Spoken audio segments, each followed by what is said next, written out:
જય ઊંચડિયા હનુમાન દાદા।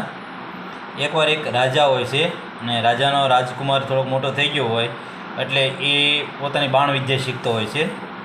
તો એ દરમિયાન થાય છે એવું કે બાણ વિદ્યા શીખતા શીખતા તલવાર જે છે એના અંગૂઠા ઉપર પડે છે અને અંગૂઠો કપાઈ જાય છે। તો બાજુમાં પ્રધાન ઊભો હોય છે, તો એણે એવું કીધું કે જે થાય એ સારા માટે, જે થયું એ સારા સાટું એમ।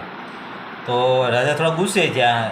રાજાએ કીધું કે ભાઈ, એક તો મારા રાજકુમારનો અંગૂઠો કપાઈ ગયો અને તું એમ કે જે થાય એ સારા માટે એ કે, એટલે તું કે રાજા પ્રધાન છો કે દુશ્મન છો? અને કે આજથી નોકરીમાં કાઢી મૂકવામાં આવે છે, પ્રધાન પદ છૂટું કરવામાં આવે છે। પ્રધાન તો ટૂંકમાં ધીરે ધીરે વયો ગયો, બીજાને પ્રધાન બનાવવામાં આવ્યો। હવે રાજકુમાર એક દિવસ મૃગયા કરતાં કરતાં જંગલમાં આગળ જાય છે, તો બને છે એવું કે રાજકુમાર ભૂલા પડી જાય છે અને બીજા પ્રદેશમાં નીકળે છે। તો ત્યાં એક એના માતાજીને બલિ ચડાવવા માટે બલિ ગોતતા હતા।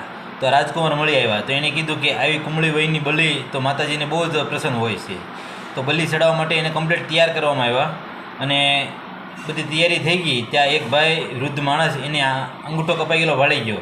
તો એણે કીધું કે આ બલિ જે છે ખંડિત છે, આ નહીં ચાલે માતાજીને। તો એણે એવું કીધું કે ભાઈ, બલિ ખંડિત છે એટલે બલિને નહીં ચડાવવામાં આવે।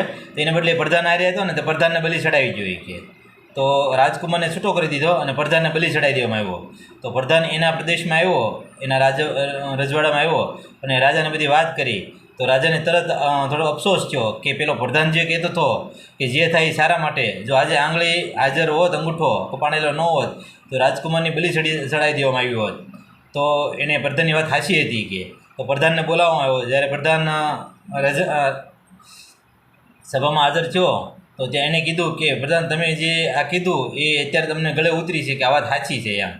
તો જે થયું એ સારા માટે, અમારા માટે તો બરાબર છે, પણ તમારા માટે શું કે તમને તો નોકરીમાંથી કાઢી મૂકવામાં આવ્યું, તો તમે એમ કેમ તમારા માટે કેમ કહીએ કે જે થાય એ સારા માટે? ત્યાં પ્રધાને કીધું કે જો હું આજે પ્રધાન પદ ઉપર હોત તો ભલે મને ચડાવી દેવામાં આવે, એટલે જે થયું એ સારા હાટું। અસ્તુ, જય શ્રી રામ।